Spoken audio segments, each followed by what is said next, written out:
Hey ocean travelers around the world, this is Atocha treasure, the storm, the silver and the legendary find.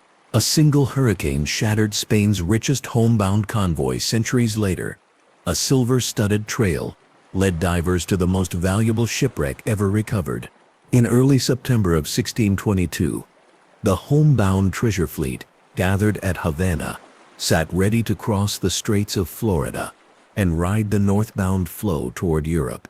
The ships had already waited too long. Cargoes of silver from the Andes, emeralds from Colombia, and goods from across the Caribbean filled holds and lockers. Crews wanted fair winds and quick passage.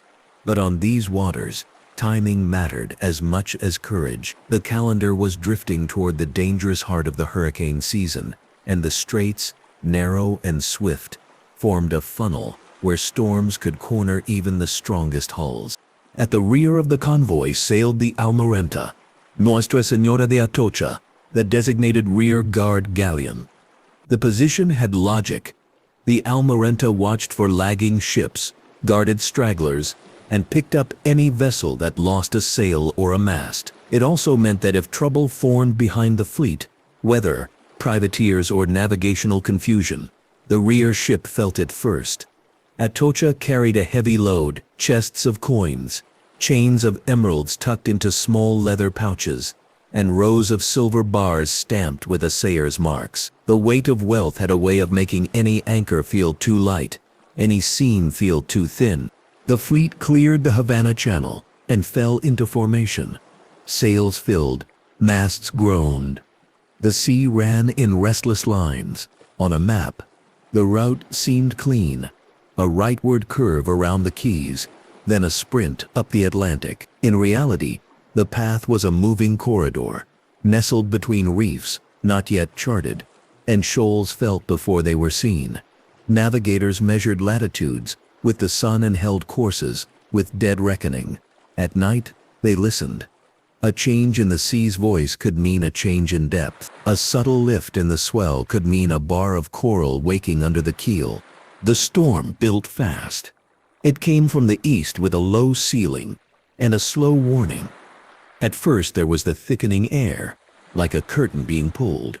Then the sea changed shape. The wave period shortened. Swells began to cross each other at odd angles. Spray started to move sideways, as if the wind had forgotten direction and then suddenly remembered it with force. Commanders signaled the only way they could. Flags when there was light, gunshots when the clouds ate the sky. Still the pattern unraveled. A convoy is a shared confidence, and a hurricane is a test that pulls at every seam in that idea. When the wind settled into a single roaring note, masts bent and lines sang. The fleet scattered. Some ships were pushed into the open gulf. Others were driven toward the coral arc of the Marquesas and the dry Tortugas. The Atocha met the storm on a lee coast, always the worst place to be. Anchors dropped, cables stretched, and then anchors dragged. A hull could hold steel guns and silver bars. It could not hold the wind. The night turned heavy, and the bottom rose up. A crack, a shudder, a strike against coral that ran like walls of glass beneath the black water. The Atocha grounded hard, her timbers thrown and torn. Morning did not bring calm. It brought a gray light that showed wreckage scattered like a trail. A mast stood, barely. On it, survivors clung in the slow, stunned rhythm of people who have moved past fear into preservation. The sea had taken many voices during the night. Few answered roll calls. The survivors were found by boats from nearby keys and by other ships. When the weather eased, they spoke of cargo secured and guns spiked, of a hull that shook apart, of the last orders shouted into wind that flattened every sound. Let's go step by step. After the first strike, the storm did not simply pass and grant a chance to recover. A second storm arrived weeks later, smaller perhaps, but still strong enough to tear away markers and rearrange debris. Even for a wreck that lay in relatively shallow water, just a handful of fathoms, the combination of wind, waves, and powerful currents in the straits worked like a blender. Chests, coins, and timbers went one way. Anchors, cannon, and heavy bars went another. What might have been mapped in a week disappeared across miles. The earliest response from the authorities drew on the standard playbook of the day. Small craft, some with divers, some with grapnels, sailed for the last reported positions. In the 17th century, diving meant breath-hold descents, or crude air-supplied helmets attached to hand pumps. The water around the keys is clear, but clarity means little. When storms stir the bottom, silt rose, visibility fell, and the searchers felt more than they saw. A nearby ship of the fleet, Santa Margarita, yielded enough early finds to encourage the effort.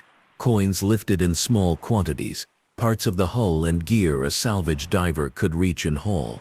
The Atocha, heavier and likely pushed farther, remained elusive. Each day that passed made predictions less certain. Each storm that season erased evidence like a wave smoothing a footprint in wet sand. The cargo that everyone sought had been thoroughly documented before departure. Spanish colonial bureaucracy, often slow, excelled at counting. Silver bars had serial marks, weight stamps, and assayers' initials hammered into their faces. Coins were tallied by chest. Official cargo rode alongside private property. And here is a watch out for this. Crew and passengers often tucked away personal stores of coins and jewels, hoping to avoid additional fees.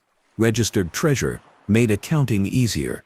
Contraband made discovery interesting. As the fleet waited in ports like Cartagena and Portobello, officials sat with ledgers and ink, entering values, names, and destinations. Goods from across a continent converged in a single system. Copper from Cuba, tobacco and indigo in bales, and the real engine, silver from mines whose output shaped economies across oceans. Quick fact: a single well-packed chest of silver coins could weigh as much as a person. Multiply that by hundreds, and a galleon became both a ship and a floating vault. The stacks of bars, sometimes shaped for easy handling, turned holds into gleaming ordered rooms. Gun decks carried artillery, not just for defense. Iron guns provided ballast too. Every item had a place and a purpose. The empire relied on these convoys. The term tierra firme referred to the mainland territories feeding into the Caribbean routes. From the Muzo mines came green stones, so clear they seemed to hold light. From the highlands of Peru and the massive operation at Potosi came waves of silver. Pearls from Venezuela added shimmer. All of it moved through a chain of ports, up to Havana, and then across the Atlantic in guarded groups. A convoy system reduced the risk from raiders and reduced the number of departures. Fewer chances to be attacked. But this safety came at a cost. Delays. Delays brought the calendar into play. If winds kept a fleet waiting and papers lagged, a planned summer crossing turned into a crossing under autumn skies, and autumn brought storms. The evening before the blow, captains knew the air felt wrong. They had felt it before. Heavier than expected, warmer than seemed right. It pressed on sails and skin. They could not know the shape of what was coming. There was no satellite image to show a spiral. No forecast to time the eye, but they understood the signs. The unseen horizon, the roll changing to a quicker, sharper motion. Gulls flying low and inland. From stern to bow the ships made their final checks. Hatches were secured. Lashed gear was checked again. Men in the rigging drew lines taut and hoped knots would hold. Then the light went. It always happens fast. One moment, the day is still there.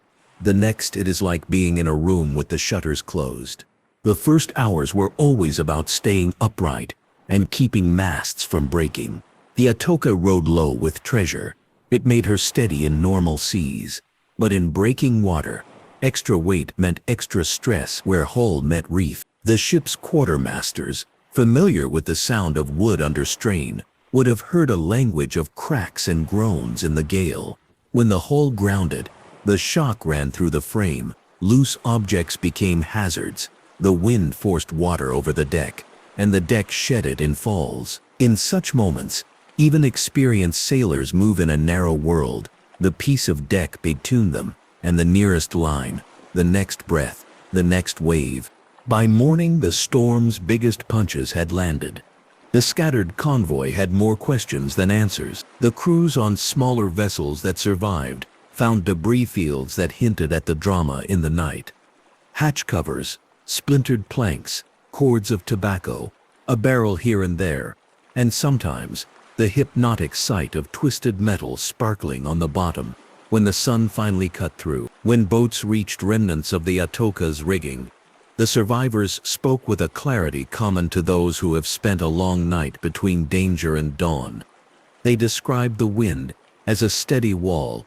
They described orders that made perfect sense and failed anyway under the force of the storm. They described the coastline as a presence, not a line close, hard, grinding. Before you get comfortable, take a moment to like the video and subscribe. But only if you really enjoy and want to fall asleep with ocean stories whenever you want. From that day forward, the story of the Atocha became two stories, one about loss under storm, and one about the long search to understand where that loss had settled. In Havana, officials saw numbers on paper suddenly change meaning. What had been cargoes on a ledger became claims against time and tide. Families and merchants began to ask where their property had gone. From the imperial center, the view was larger. Treasury officials saw a delayed inflow of silver that would slow payments, complicate credit, and tighten the circle of obligations across a continent. Salvage teams moved as quickly as technology of the day allowed. Divers used stones for ballast and breath for timing. Some lashed themselves to lines to avoid being carried off by currents. They worked by touch when the bottom turned cloudy and by sight when the water cleared. It was careful, exhausting labor. The quay's environment had its own rhythm. Tidal currents did not always keep predictable hours. Wind piled water in ways that canceled expected slack tides. The men who dove and the men who hauled had to align their work with straps of time the sea offered them. Minutes in a day when visibility returned. Hours in a week when the surf lay down just long enough. For the Santa Margarita, cousins to the Atocha in fate, some items were found early: scattered coins, lengths of chain, small artifacts that told searchers they were in the right neighborhood. For the Atocha, the pattern was stubborn. The heavy pieces had likely been driven farther and deeper. Some theorized that the wreck had skipped across multiple reef heads, leaving a breadcrumb trail of metal that lay buried under shifting sand. That is the kind of mystery that the Straits excel at creating. A puzzle assembled by currents not interested in being read. Now step back. To understand why this mattered, consider the convoy system, not as a romantic picture of sails and formation, but as a moving bank protected by tactics, discipline, and habit. The fleet waited for papers, for escorts, for weather. When the moment came, the group moved as one. The Almiranta at the rear had responsibilities that were part military, part humanitarian. It watched for slow movers. It protected the convoy's pace. It could carry additional supplies to support those that faltered. In storms, however, that role turned into vulnerability. When formation broke, the rear had less room to maneuver. To outrun a storm required space in front. To survive one near reefs required room to leeward. The rear had neither. The ship itself deserves a few calm lines. Built in the Caribbean, the Atocha reflected the materials and knowledge of the time. Heavy planking, strong frames, seams caulked with oakum, masts set to carry a working set of sails across an ocean. On the gun deck, cannons of different calibers lined up on carriages, their wheels chocked during heavy weather. The deck above carried spare spars and rigging. In the hold, treasure was not simply piled. It was organized, secured, and noted. Bars fit into rows. Coins sat in chests bound with iron straps and sealed. Other cargo filled spaces around the valuables, selected not just for profit, but also to keep the ship trimmed and balanced. The Florida Straits show a simple lesson. A short distance can hold many hazards. A map's neat lines hide the lived complexity of a narrow sea, where wind, current, and coral negotiate with each other. The Gulf Stream, a river in the ocean, pushes northward with speed. Ships entering it too far west ran the risk of being whisked toward the shoals before they could adjust. Navigators measured their lives with angles and stars, but a storm erased stars. Dead reckoning, which depends on knowing speed and direction over time, breaks down when the wind shoves a ship sideways and currents pull at the keel. In such conditions, a captain thinks in terms of staying off a lee shore, not of holding an exact course. As days turned into weeks, the Empire's salvors did what they could, but their results could not match the scale of the loss. Records from the period speak in calm language about property, freight, and rights. Between the lines, there is an acknowledgement of nature's claim. The straits do not negotiate. The same energy that moves warm water toward distant coasts and softens winters can also translate wind into waves that hammer wood into memory. 3 centuries would pass before the second story truly accelerated. The modern search, led by people who believed that the ocean kept receipts if one had the patience to read them. In the late 1960s, a group of divers and researchers began to gather fragments of information, old charts, scattered reports, logs and clues held in museum drawers. The technology had changed. They had reliable underwater breathing gear, navigation aids, and crucially, detectors that could recognize metal below sand. The method changed too. Instead of drifting hope, they built survey grids and logged every find. No matter how small, a single buckle might be a clue, a single spike might mark a trail. They were not chasing a legend. They were solving a practical problem. Where does heavy metal go when storms mix it with sand and coral? Their early seasons produced encouragement and loss in equal measure. A silver bar would emerge with stamped numbers and letters that linked it to a mine and an assayer. Then weeks would pass with no more bars, only shards of pottery and glints of copper. The searchers learned the mood of the sea. Some days the surface looked like polished slate and the bottom lay open. Other days the surface was calm, but the bottom, stirred by currents, turned milky within minutes of beginning work. They adapted tools as they went. They used the prop wash of their boats to blow away layers of sand carefully and tested every square with detectors. They marked finds, recorded coordinates, and returned to make sure the patterns were real, not tricks of a shifting seabed. Let's go step by step again, because this part rewards patience. The straits hide, but they also connect. What the team found over years was not a single pile of treasure waiting to be uncovered. It was more like a constellation, clusters of material spread along a line shaped by wind and wave from centuries before. They found cannons whose markings matched the period and the fleet. They found coins that shared dates. They found bars that, when combined with others, told a story of a cargo split and moved. Each artifact acted like a word in a sentence, alone, interesting, together, meaningful. As the trail grew clearer, so did the stakes. The group faced expenses, logistics, and legal questions that would define not only their project, but also how similar projects would be judged in the future. On deck, the mood ran between disciplined routine and sudden celebration. When a major piece surfaced, divers surfaced with bags that clinked, and on those days, the clink built a rhythm of its own as they laid out finds in careful rows. There was always the reminder not to rush. Meanwhile, the story of the Atocha's cargo kept unfolding.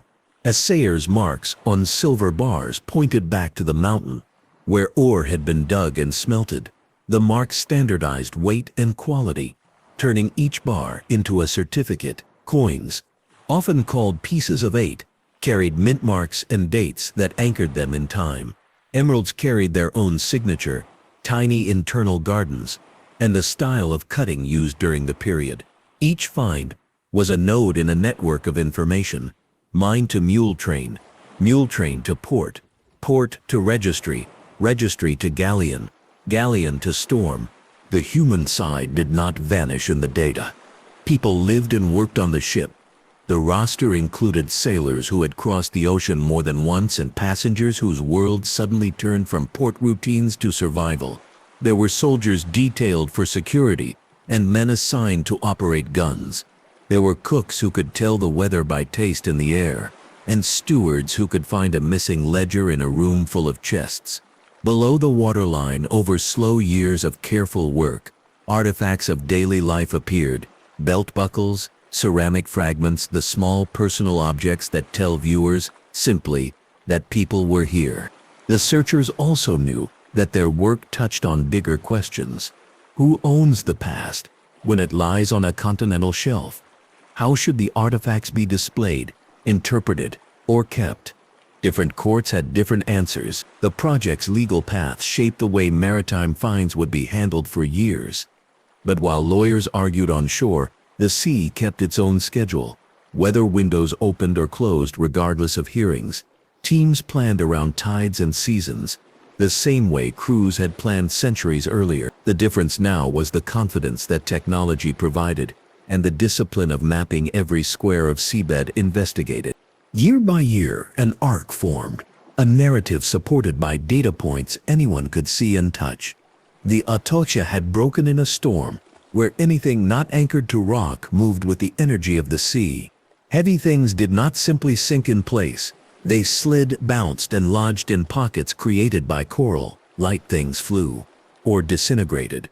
The remaining structure, if any, lay under layers of sand, moved by each winter front and each summer storm.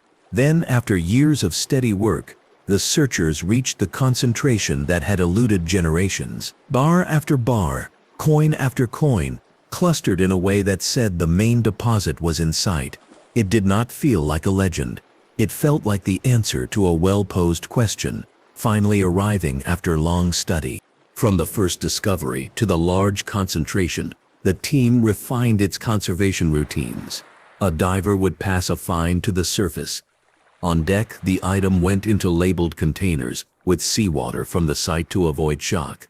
At the lab, desalination began. For silver, chloride removal took time, often months, with regular testing to confirm stability.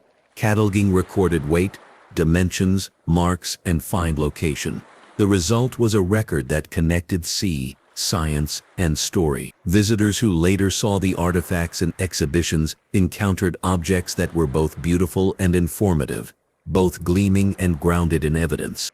At the same time, the public imagination did what it always does with shipwrecks. It ran. Numbers about value floated. Stories grew: colorful edges, instant riches, secret maps, whispered warnings.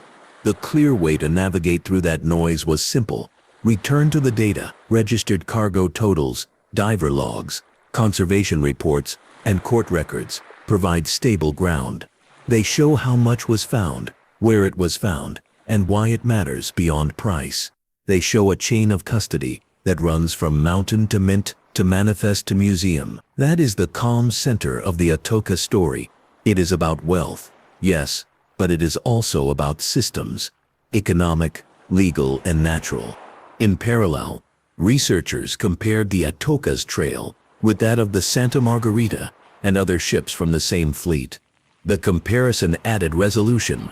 Where one wreck yielded late, the other yielded early, and the differences taught searchers how to read the seabed. If a bronze cannon carrying a particular mark appeared in one cluster, it suggested a path for the next survey line. If coin dates clumped around a certain year, that clump anchored a hypothesis about which parts of the fleet lay nearby. Slowly, the map of the 1622 disaster gained detail not on parchment, but in living practice. A map that guided divers, captains, and conservators. This is the point where a museum audio guide, if it could speak beyond labels, would invite listeners to feel scale. Not just the scale of treasure, but the scale of time. A storm fit into a night. The search filled decades. A coin crossed an ocean in months. A conservation process took months to stabilize it. A ledger entry took minutes to write with ink that still shows today. A legal decision took years to shape how the past could be held in the present. In all of this, the sea remained steady in its change. Reefs grew, sands shifted, fish schools passed through like living currents. The artifacts lifted carefully, stepped out of that cycle so that people on land far from the straits could understand a little more about how empires moved, how weather changed plans, and how patience reveals patterns. The day the largest concentration emerged began quietly. As many important days do, the sea lay smooth with a long, patient swell, and the workboat sat like a small mark on a blue sheet. On deck, the crew followed the routine that had become second nature: equipment checks, air supply counts, tool inspections, and a short review of positions logged the previous afternoon. The navigational aid hummed, drawing a steady line for the captain to hold. Divers looked over the side, reading the color of the water for signs of suspended sand. The plan was simple: clear another set of squares along the grid, follow the faintest hints of metal signal, and respect the slow process that had revealed the trails so far. The divers descended with an economy of motion that comes only from experience. At the bottom, the tools began their work. A prop wash deflector pushed water downward in a measured stream, lifting a thin storm-made layer of sand into the current. The seabed responded, showing small hard forms where there had been a smooth field an hour earlier. A detector traced arcs. It gave a tone that was ordinary at first, then deepened into something fuller, the underwater equivalent of a voice moving from a whisper toward a clear word. The hand signals changed. A marker went in. The work slowed down even more because careful is faster in the long run. A rectangle, then another appeared, outlined by clean edges cut into sand. From one of those edges, a dull gray shape glimmered in a muted way that only divers learn to read. It was not shiny, not bright, but it held a density that said it was not rock. Fingers brushed it gently. A silver bar, its surface softened by time, carried letters impressed centuries earlier. A second bar lay next to it, the spacing suggesting a row rather than a random drop. The divers did not hurry. Each piece was photographed in place, then lifted into a container, already labeled with the site number and the time. On the surface, the rhythm of the day shifted. Quiet voices became steady instructions. Each bar came aboard with a similar ritual: placement in seawater to avoid shock, quick logging, and immediate shade. Then came coins, a scoop here, a small clump there, coated in marine growth, but unmistakable under the crust. The deck began to look like a field lab. It was not a rush. It was the unfolding of an answer. A concentration like this, bars in rows, coins pooled nearby, suggested that the main body of the cargo had finally been found. Those who followed the project closely would later point to that day as the moment the narrative clicked into place. The earlier clusters had been like fragments of a sentence. This was the paragraph that gave meaning to the fragments. If one could stand on the bottom and see back through time, the image would be straightforward: a hull broken by storm energy, heavy items sliding to the first stable pockets, lighter objects drifting and settling with each change in current. Over the centuries, the sand shifted, covering and revealing the same place many times. The grid, the patience and the habit of returning to promising anomalies, had turned what might have remained a rumor into a map anyone could follow. The analysis of what came up that season and the seasons immediately after tells viewers a great deal about the world that loaded the Atocha. Silver bars carried stamped marks, small arrays of letters and symbols that worked like a passport. An assayer's initials indicated who guaranteed the bar's quality. A number, often hand-punched, tied it to a batch. Some marks stood for the mine or the region of origin. The weight could be confirmed by remeasurement, and the purity could be checked with a modern test that did not exist when the bar was cast. Each bar was a unit of trust in a global system that treated precious metal as both currency and commodity. Coins, the famous pieces of 8, told their own story. Struck under authority at colonial mints, they bore mint marks that pointed to a city and often to a specific period. The coins were not machine perfect. Edges could be slightly uneven, and the strike could vary, but the essential information remained. Many carried a cross on one side and a shield on the other, surrounded by legends that affirm their origin and legitimacy. For historians, dates and mint marks turn a pile of silver into a timeline. For economists, those details reveal the flows of metal that determined how governments paid debts, how merchants balanced trades, and how credit systems absorbed shocks. There were emeralds as well, green stones, whose color ranged from bright spring to deep forest. They came from known deposits, where the stone's internal features and the style of cutting provide a signature. Emeralds cut in the early 17th century were fashioned for reflective surfaces rather than the modern emphasis on brilliance. Under magnification, their internal inclusions looked like tiny clouds and lines, different in pattern from stones of other regions. These stones told a story that silver and gold could not tell on their own. The mixing of luxury and necessity in the cargo, the presence of items meant for display as well as for monetary storage. Quick fact: a typical bar could weigh more than a modern bowling ball, and a chest packed with coins was a lift for 4 strong hands, not 2. That simple practical point explains much about how cargo was stored and moved. Bars arranged in rows took advantage of space and made counts easier. Chests sat with space around them to allow for inspection. The holds were not just full, they were ordered because the port officials who checked them required not only quantity but also clarity in how that quantity was arranged. Conservation gave these objects a life beyond the sea. Silver immersed in salt water gathers chlorides in its structure. If allowed to dry rapidly, that salt continues to react and can cause a piece to crack or crumble over time. The solution, learned through decades of practice, is gentle and patient. Pieces go into freshwater baths that are changed regularly as salts leach out. For some items, a small electrical current helps draw chlorides into the bath, a process that requires monitoring and careful adjustment. Once stable, the items are dried slowly and kept in controlled conditions to prevent further reactions. Every step is logged so that future researchers can understand both where an object came from and what was done to preserve it. Each artifact, once conserved, became both a museum object and a data point. Catalog entries recorded not only the piece's appearance and marks, but also the coordinates of its recovery. Over time, those dots on a chart revealed patterns invisible to the eye on a single day's dive. One area held heavy bars in orderly lines.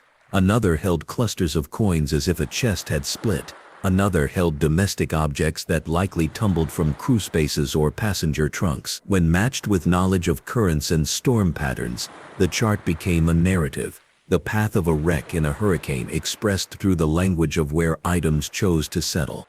Behind the artifacts sat the law, steady and slow. Maritime law distinguishes between saving a ship in trouble salvage and finding a ship long lost.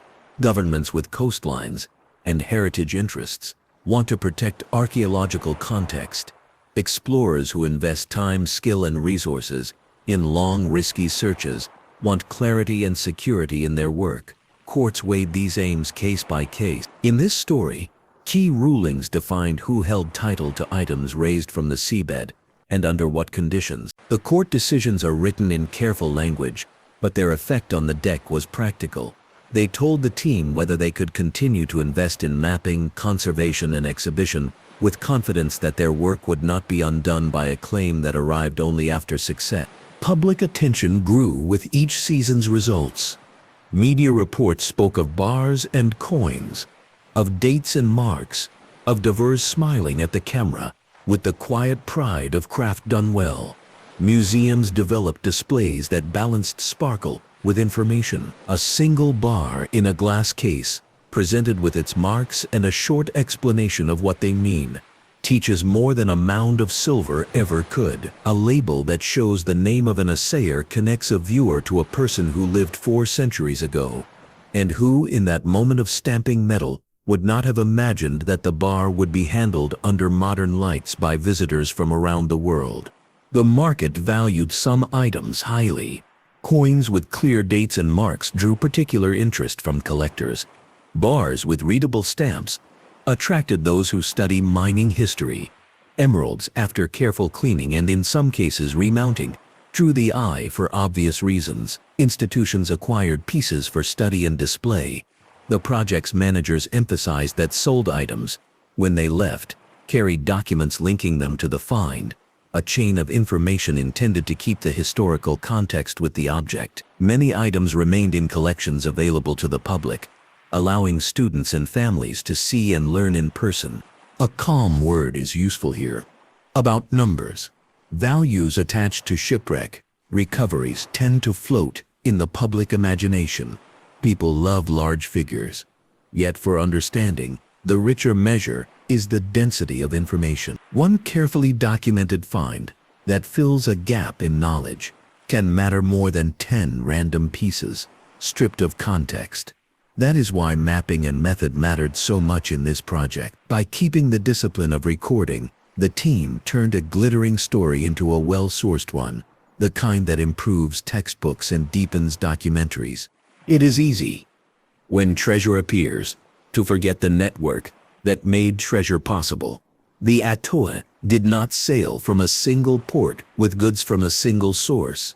The cargo represented years of effort, from miners, refiners, muleteers, clerks, shipwrights, and sailors. A bar that sat on the deck in bright Florida sun, once cooled in a casting shop at a high altitude. The coin that lifted into a conservation bath once clinked in a counting house where someone entered its number in ink. The emerald that found a place under museum light was cut by hand, long before, and sealed in a pouch by a person who measured their steps by duty, not by legend. The human story can be seen in small things. A fragment of a ceramic bowl speaks of meals eaten between watches. A buckle hints at the clothing styles that men and passengers wore. A gaming piece can be read as a break in a long day at sea. There is a gentle power in these items. They remind viewers that ships carry people, and people carry habits and hopes. The Atocha's artifacts of daily life widen the camera beyond bars and coins to the rooms and routines through which those bars and coins moved. Consider the layout on board as seen through what has been found. Crew spaces held tools and personal gear. Gun decks held implements of war that doubled as weight to keep the ship steady. Passenger spaces stored trunks, some containing linens and clothing that would have made landfall in Europe and moved on to private homes. The hold was a planned space with marked lanes that let inspectors and later crew move through to check counts. The difference between a tidy hold and a chaotic one is the difference between a smooth inspection and a delayed departure.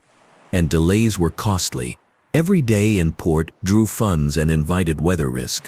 One of the most instructive comparisons in this story is between the Atocha and the Santa Margarita. Each belonged to the same fleet. Each met the season's storms. The Santa Margarita's debris yielded earlier, and in some respects more visibly. That difference gave the modern searchers a model. If a certain type of artifact tended to appear to the west of a known anchor position on one wreck, a similar search pattern could be tried for the other. Lessons traveled from wreck to wreck, turning each new find into a clue not just about itself, but about the fleet as a whole. There were setbacks on the modern side as well. Equipment failed in rough weather. A promising signal turned out to be a modern object lost overboard.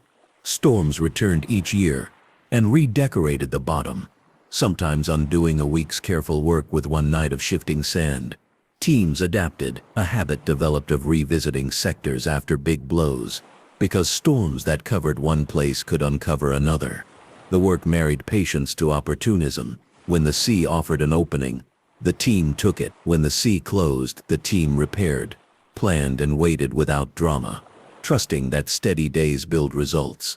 Those who visited the conservation lab describe an atmosphere that felt like a cross between a science classroom and a quiet library. Tanks of water sat in rows. Electrodes and instruments rested on shelves. Workers wore gloves and the kind of focus that turns hours short. A bar lifted from its bath did not show sudden brightness. It showed a controlled return from sea silver to silver. Coins lined up on trays in patterns only conservators and catalogers know.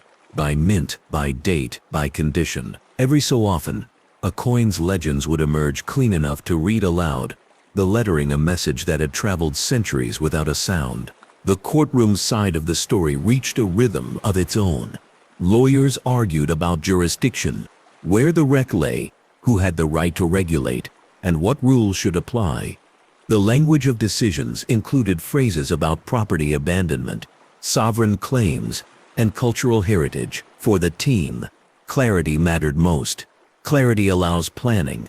Once rulings settled the main questions, the project could orient its future around a stable framework: how to excavate responsibly, how to share results, how to ensure that the broader public could see and learn from the work.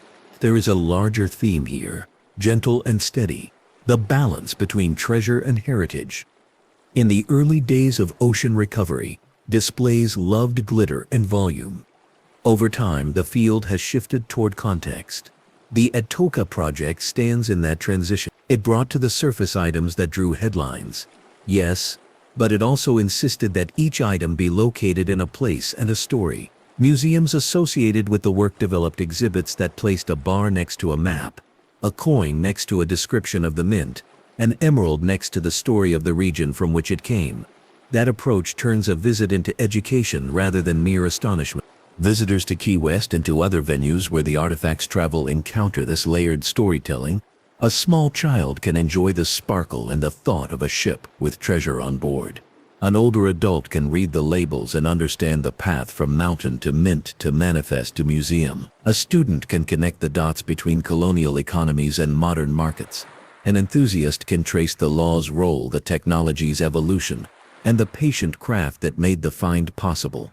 The same room holds all these paths because the objects and the facts support them. Step back for another view. The convoy system that carried gems and metals across the Atlantic was a product of its time. It relied on grouped strength to deter attack. It relied on strict paperwork to track value. It relied on experienced captains who could read skies and seas. Yet, it remained vulnerable to the single power no fleet can command: weather. In 1622, schedules slipped. The ships sailed into a season that offered more risk than reward. Once caught, even skillful crews could only do so much, and the coral-ringed keys provided no margin for error. The Florida Straits taught many captains the same lesson over centuries. The Gulf Stream, when helpful, extends range and speed. When harmful, it denies sea room and forces decisions. A storm blowing from the east pushes vessels toward the reefs. Sails can be shortened, anchors can be dropped, but the combination of wind, stream, and coral forms a system that overwhelms human plans. In charts drawn long after the disaster, those reefs show as pale shapes under blue water. In the moment, they presented as something felt more than seen: a change in swell, a shift in color when rain lifted, and then a jolt. The reconstruction of the fleet's hours around the storm draws on surviving logs, later testimonies, and the geography itself. The convoy left Havana on a date that memory sets firmly. It reached the straits under a sky that began to change. Through the night, the group scattered. When daylight came, some ships counted blessings and damage, some counted losses, and some had no crew left to count. The Atocha's mast, with survivors, became an early marker in the story. The knowledge that a second major blow that season erased signs added a layer of difficulty that searchers 3 centuries later still had to respect. Attention returns to the bars on deck, lying in their seawater baths, like gray stones, waiting for spring. They were not just objects, they were instruments in a larger orchestra. They allow historians to hear a piece of music in which notes are mines, mints, merchants, and monarchs. Precious metals gathered from the Americas entered European economies and then traveled onward, often to Asia, in long chains of exchange. The failure of one convoy did not break the system, but it did cause a noticeable tightness. Merchants who expected payment waited. Governments that expected inflow adjusted. A shipwreck in this view is a sudden kink in a line plotted on a world ledger. There is a temptation in tales of shipwrecks to dwell on drama and leave the rest behind. This story chooses balance. It notices the night of the storm and the morning that followed. It notices the ledger and the law. It notices the child in a museum looking at a coin the size of a cookie, and the conservator checking a meter in a tank of water. It notices the diver who signals a find with a simple time-honored hand motion, and the clerk who noted a chest number in a column centuries ago. That healthy balance lets viewers keep watching, not for the next surge of excitement, but for the next clear piece of understanding. The question always returns: what still lies out there? The most honest answer is simple. The sea keeps some secrets. Even after decades, new clusters appear after storms shift the bottom. Responsible search understands that possibility and works with patience, not haste. When a new find appears, the method remains the same: map, recover carefully, preserve and share. There is no need for whispers or shadows.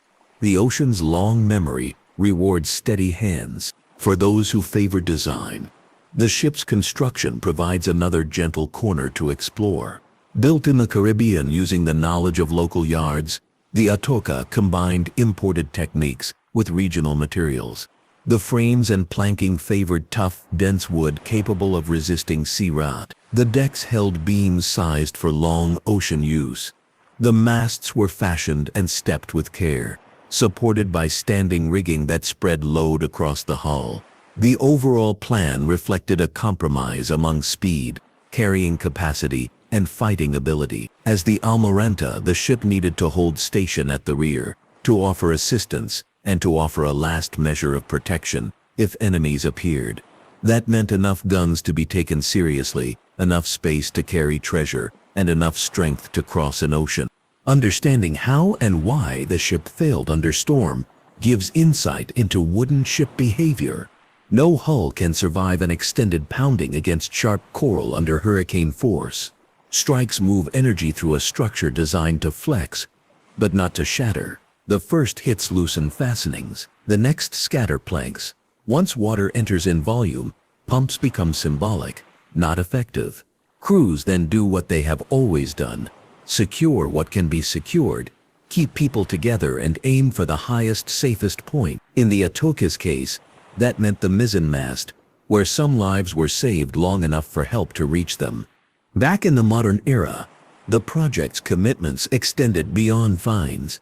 There was an emphasis on education, talks, films, and programs that introduced school groups and curious visitors to the blend of history and ocean science. A child could handle a reproduction of a bar and feel heft, then look at a real bar in a case and feel respect. A volunteer could assist with a simple conservation task and understand that saving the past is less about finding it and more about caring for it correctly. A researcher could access records that no one had compiled in one place before and publish a paper that made future documentaries better. In the broader field, this work sits among debates about best practices. International guidelines now encourage in situ preservation when appropriate, thorough documentation whenever work occurs, and transparent sharing of results. This project, born in a time of evolving standards, moved steadily toward those aims, building a record that others could check and building spaces where the public could see and learn. That evolution is itself part of the story, the way society's relationship to underwater heritage grows more sophisticated over time. There are myths to tidy up gently. One myth says that treasure ships always carried nothing but treasure. In reality, they also carried everyday goods and personal belongings. Another says that the value can be summed in a single number. Values change with markets, and historical value does not fit neatly into currency. A third says that finds appear suddenly, as if a map with an X fell into a lap. In practice, the map is made by the work itself, square by square, over years. Clearing myths allows the true, more interesting narrative to shine. People, systems, nature, and time intersecting. As a calm exercise, imagine the convoy again, not in storm, but leaving Havana under a fair sky. Drums beat time. Orders move up the masts. The harbor opens to the straits. The Almiranta watches the rear. The Admiral's flagship leads. Crews settle into watch routines. Food simmers in galley pots. In holds below, the bar rows sit quiet and heavy, and the coin chests sealed and counted weight. The air carries a mix of tar, salt, wood, and spice. That moment, ordinary and full of craft, is as much a part of the story as the stormy night that followed. It is the reminder that ships are communities, not just machines. Attention returns once more to the long arc of the find. After the mother lode concentration came years of carefully widening circles, checking the margins for stray clusters. A strong front from the north would scatter fresh eddies across the site, and the patrols would resume as soon as conditions allowed. Divers learned to recognize the signature of different bottom types, hard pan, coarse sand, coral gullies, and adjusted techniques accordingly. They tested new detectors when they appeared on the market and compared results with older tools to ensure continuity in the data. Their notebooks filled with coordinates, remarks about visibility, and the kind of shorthand that teams develop to save time. Many listeners appreciate a concrete example of how a single artifact can open a window. Consider a bronze cannon. Its trunnions, cascable shape, and bore size speak to the ship's armament. Its foundry marks point to a workshop in a particular city. Its weight and alloy composition reveal making choices.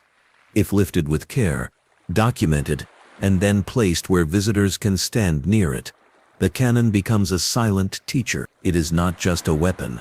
It is also an anchor in the timeline. Proof that the wreck is who it is said to be, and a statement about the era's technology. Testing assumptions keeps the story honest. Researchers verified that bars and coins from the site matched the range expected from the 1620s. They checked that found items were not stray losses from later traffic. They compared wear patterns and corrosion with expectations for items submerged at that depth and in that water chemistry. They looked for modern contaminants and found very few, a sign that the site remained relatively undisturbed until the modern survey began. Care of this kind builds trust with scholars and with the public. Meanwhile, life along the quays moved in its own rhythm. Tourists came for sun and stayed for stories. Fisherfolk returned with the day's catch and traded notes with divers, readying for a morning run. Local boatyards saw a healthy business in keeping small research vessels in good shape. The work of understanding the past quietly supported the present. That symbiosis between science, story, and local life added a final layer of warmth to the project's narrative. As the script continues, the camera can slow on details that deserve more time. A coin with a clear date, for example, serves as a marker not only for minting, but also for human passage. Hands pressed that coin into a chest. An official marked its existence in a book. A sailor counted chests by lantern. Centuries later, a diver brought the same coin into daylight. A conservator checked it with a loupe. A child standing at a case traced its cross with a finger on the glass. That continuity says something gentle about human curiosity. It lasts. Attention turns now to the financial ripples of such a loss in the 17th century. Silver inflow funded payments not just in the home country, but in a web of obligations across Europe. Delays meant tighter credit. Traders adjusted prices. Letters crossed the Atlantic with fresh instructions. The loss of one ship did not collapse an empire, but the loss of a heavily laden rearguard galleon in a season when weather had already taken tolls could be felt in places far from the Florida Keys, in counting houses where tallies ran short, and in docks where merchants waited longer for goods to appear. The narrative often pauses, politely, to acknowledge different views on the right way to approach the past. Underwater. Some argue for leaving most things in place, unless there is a strong reason to remove them. Others support carefully managed recovery, when it can protect objects from looting, decay, or construction. This work, situated among those views, shows the value of blending thoughtful recovery with rigorous documentation and generous public access. That balance has let generations watch, learn, and even touch the edge of a story that might otherwise have remained a rumor. It becomes clear by now that the reason this story holds attention is not because it races, It holds attention because it offers a sustained, steady stream of interesting facts that fit together.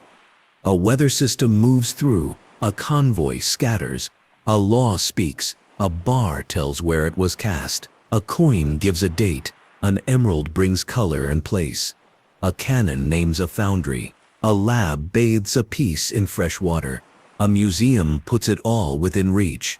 Nothing here is designed to alarm, everything is designed to invite. There is room for one more gentle practical note: visiting the places where this story is told best. In Key West, exhibits present the materials in ways that suit all ages. A guide can explain, in a few minutes, how a prop wash deflector works, how a grid is laid, and why conservation takes the time it takes. A visitor can stand in front of an original piece and feel a reasonable awe. There is no need for theatrics. The objects themselves and the facts attached to them do the work. Steadily, the narrative folds back to its beginning. The storm that shattered the convoy also scattered evidence across the seafloor, setting up a patient treasure hunt, measured not in hours, but in years. The bars and coins carried stamps and stories that traveled through time, underwater, and then surfaced into rooms where families could see them without fear. The law traced its careful path. The towns along the quays welcomed guests who wanted to learn. The divers followed the quiet rules of their craft, and the conservators followed the quiet rules of theirs. If the story ended only with metal and stone, it would be incomplete. It also ends with the people who look and learn, viewers who watch late at night, students who write reports, grandparents who share a memory of reading about galleons long ago and now see one's cargo in a case. In that sense, the Atocha's last role is not as a ship or even as a treasure, but as a generous teacher. It shows how patience turns mystery into knowledge. The camera of imagination settles on a quiet room lined with maps. In one corner, a table holds open volumes copied from colonial archives. Names and numbers repeat: chests, bars, dates, the clean ink of an official clerk long gone. The narrative reaches into these pages, not for drama, but for structure. It explains how a document in a counting house guided divers centuries later. It shows how a ledger anchors a modern grid in the sea. It reminds viewers that stories gain strength when they match paper, people, and place. From there, attention moves gently to the courtrooms that shape the project's future. Maritime cases speak a language of careful balance. On one side, a coastal state seeks to protect cultural heritage, archaeological context, and the seabed within its domain. On the other, a dedicated team invests in long search seasons, the skill of specialist divers, and the cost of conservation, asking for recognized title to continue building a complete historical record. In rulings that arrived step by step, judges weighed evidence, jurisdiction, and precedent. They asked whether a wreck had been abandoned by its original owner. They looked at the exact coordinates, the distance from shore, and the legal status of the seabed. They considered the public interest in preserving information and the private interest in recovering artifacts before looters or storms destroyed them. The result was a framework, not a windfall, clarity that allowed the team to plan responsibly, to document generously, and to share widely. Clarity on shore supported order at sea. With title established and responsibilities defined, the project doubled down on method. Teams mapped the bottom with the attention a surveyor gives a city block. Even though the map dissolved and reformed with each blow, divers respected the rule that makes ocean work both safe and productive. Slow is smooth, and smooth is fast. A careful excavation uncovers not just things, but relationships among things. The line from a bar row to a coin cluster, the scatter pattern that points back to an opening in the hull, the way a pair of anchors might show the orientation of a deck when the ship first struck. In parallel, a market for objects grew, as markets always do when history meets rarity. Coins with crisp mint marks received attention.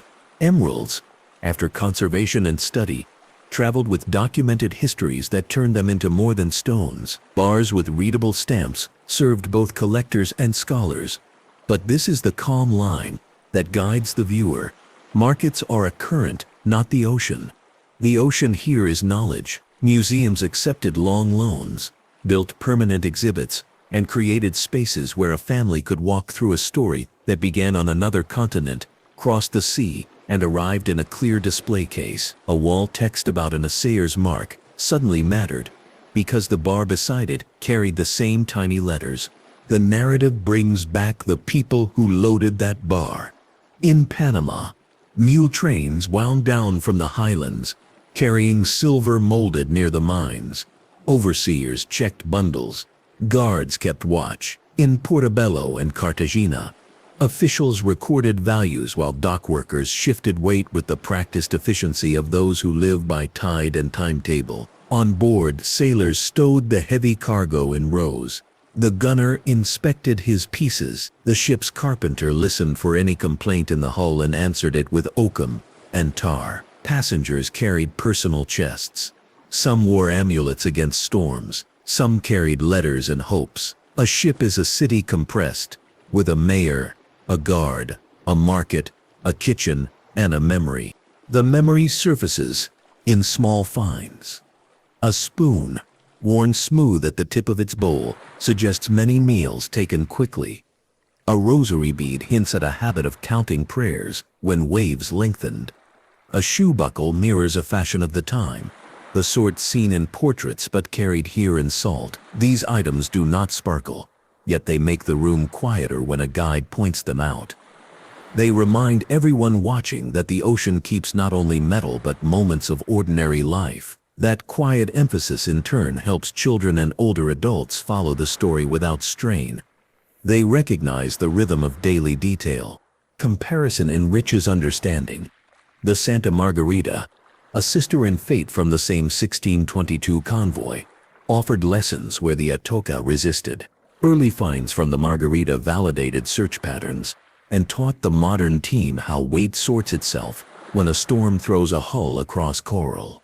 Heavy guns sit where structure first fails. Bars arc down the slope of a reef, face into hollows. Coin chests, if they split, make small galaxies of silver that drift and settle in swirls. Once that behavior is learned on one site, it becomes a lens for the next. That is why maritime archaeology loves repetition with variation. Each wreck refines the grammar used to read another. Attention turns to the sea itself. Its shape, its hidden floor, its weather. The Straits of Florida look narrow on a globe and feel narrow on a deck. The Gulf Stream presses north like a river at flood. A captain who misjudges position at night may find the ship set toward shoals while the wind prevents escape. Bathymetry matters. Coral heads, sandy tongues, and rocky fingers catch hulls that aim even a few degrees off plan. In autumn, tropical systems travel west and north, turning pressure drops into lined ranks of waves. In that season of 1622, a window that should have closed stayed open. The fleet sailed. The weather answered. Later, another storm passed. The second blow scattered whatever the first had spared on the surface. That pairing, a major storm followed by another pulse in the same season, wrote the Atocha's long absence. When modern divers speak of the day the big cluster appeared, they describe not a roar, but a gradual brightening. A tone in a detector grew fuller.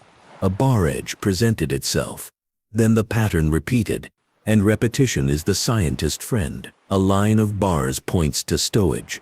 A pile points to collapse. The crew trained to record before lifting did not hurry the story.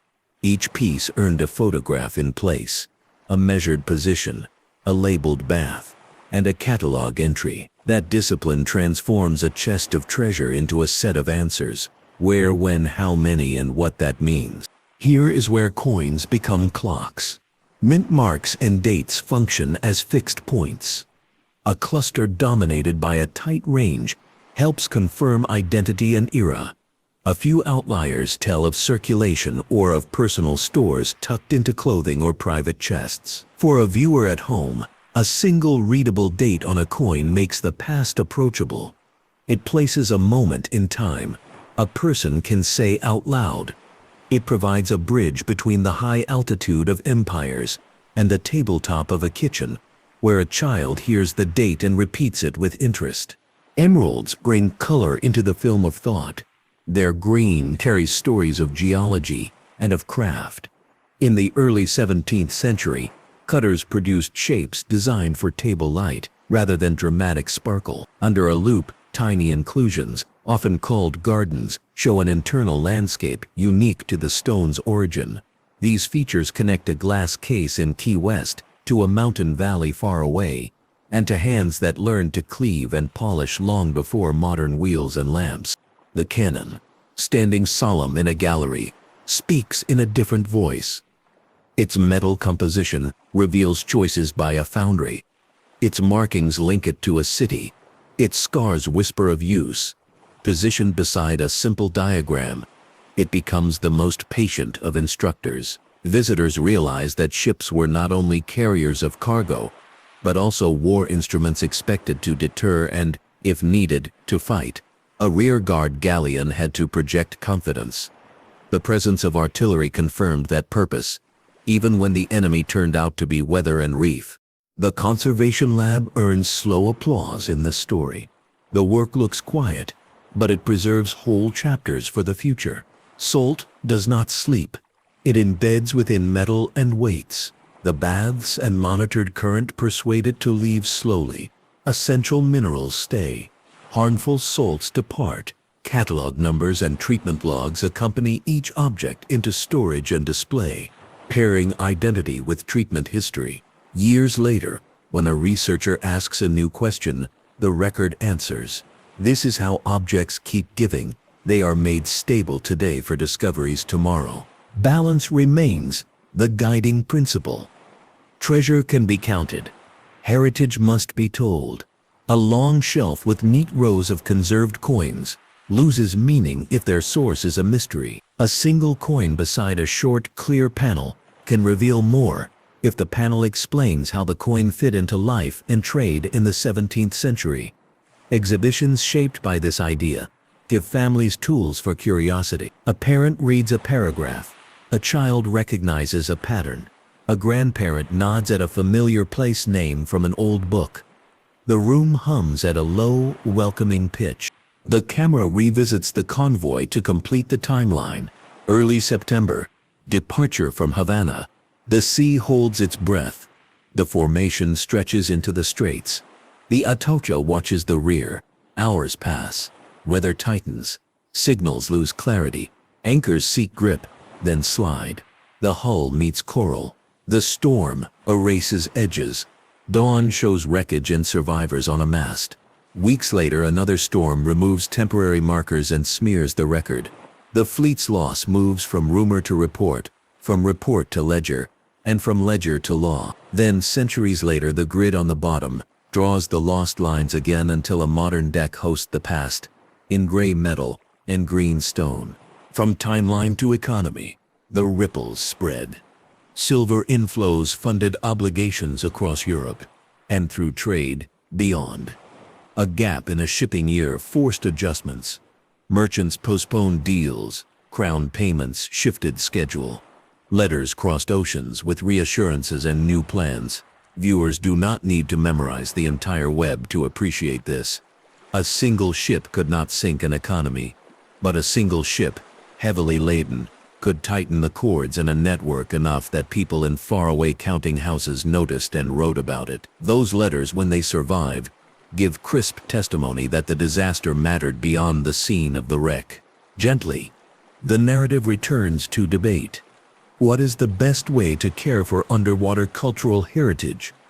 International standards now stress documentation, transparency, and the expectation that the public will have access to results. Many experts prefer leaving remains in place when they are stable and safe from looting. Others argue that responsible recovery can save objects at risk and connect communities to history through exhibition. This project sits at the intersection, demonstrating that careful recovery paired with rigorous recording and public education can turn a wreck from rumor into curriculum, from you had to be there into you can be here and learn. Myths soften under light. One myth says the wreck lay untouched and unknown until a magical day. In truth, fishermen, divers and researchers knew hints for years. What changed was the patience to turn hints into a map. Another myth says the mother lode appeared like an open chest in a film. The reality shows bars in neat, partially buried lines, and coins gathered by the natural logic of current and gravity. A third myth imagines pirates.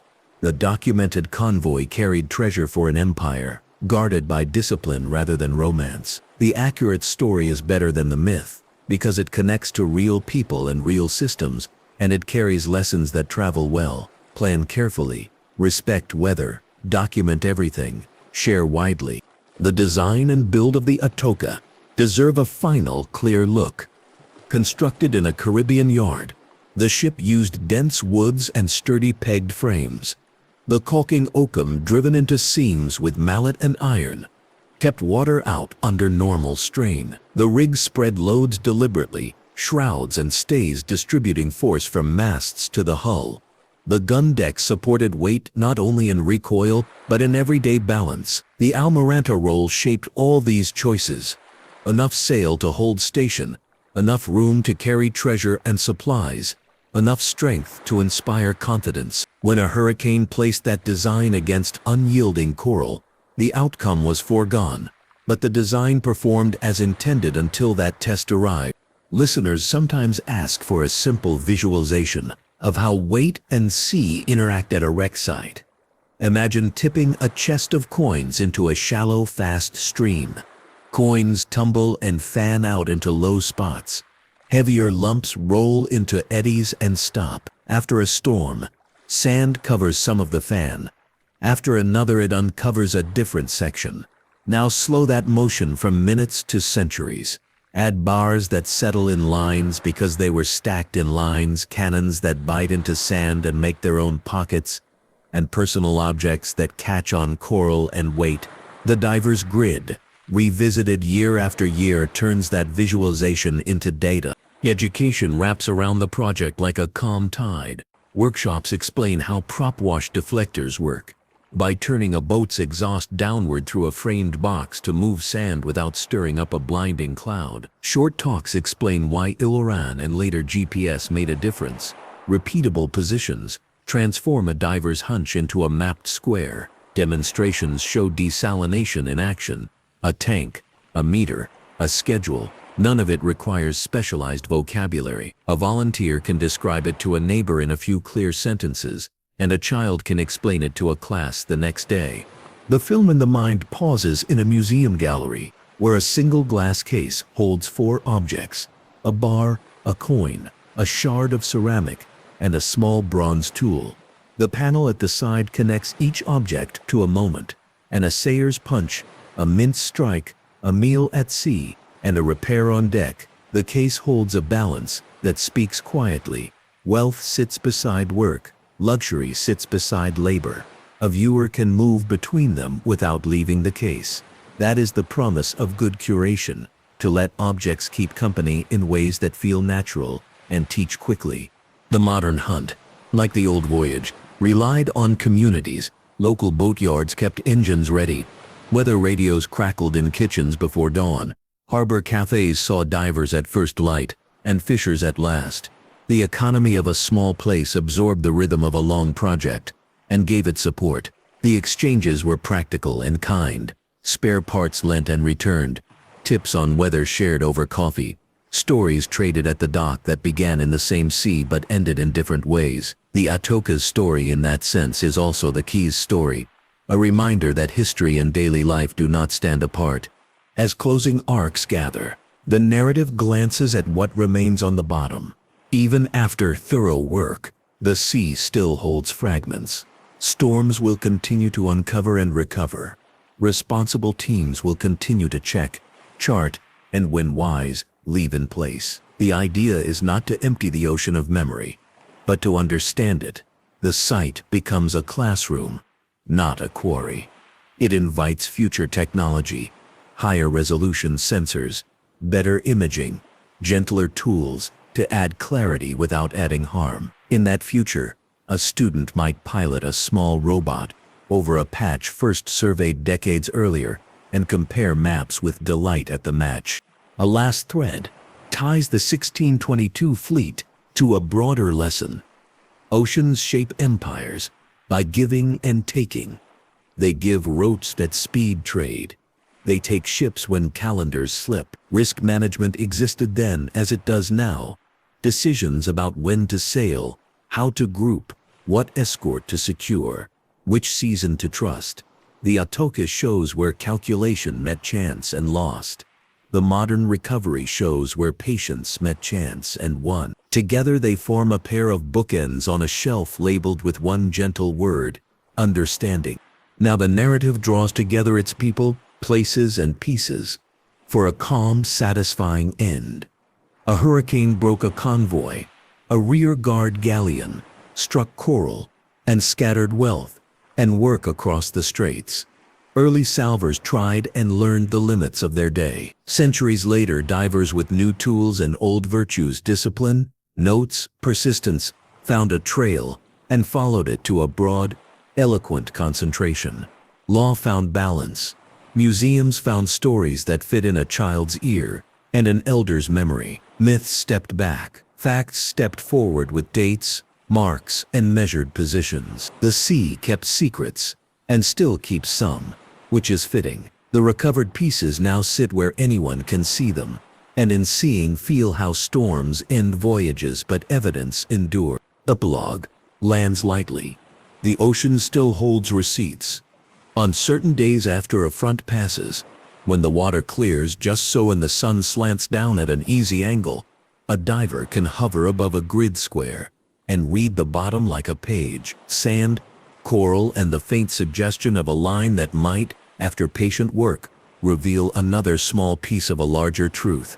That truth is not only about silver and emeralds. It is about roots and risks, craft and care, paper and practice. It is about how a ship built in Havana, loaded in Caribbean ports, and lost near the Keys now teaches in rooms where voices blend. Little hands press against glass with curiosity, and older eyes rest with recognition. The last image is simple: a quiet gallery, a bar, in a case. The stamped letters sit where a gloved hand placed them facing outward. A label names the assayer and the date. Next to it, a coin shows a cross and a shield worn by time, but still distinct. Nearby, a small bowl fragment glows softly. A visitor reads the short panel and then looks back at the objects. The mind makes an easy connection. Storm, silver, find. Around them, others do the same. No chase scene, no whisper of danger, just a long, gentle understanding that a night of weather and a day of patience can meet across centuries and speak with one voice. And when the visitor steps outside, the air smells of salt and sun-warmed wood. Somewhere beyond the horizon, the Gulf Stream runs north with its steady force, the same river in the sea that hurried a convoy, and then in another season, harbored a trail for divers to follow. The story sits calmly in that breeze. It has reached its harbor.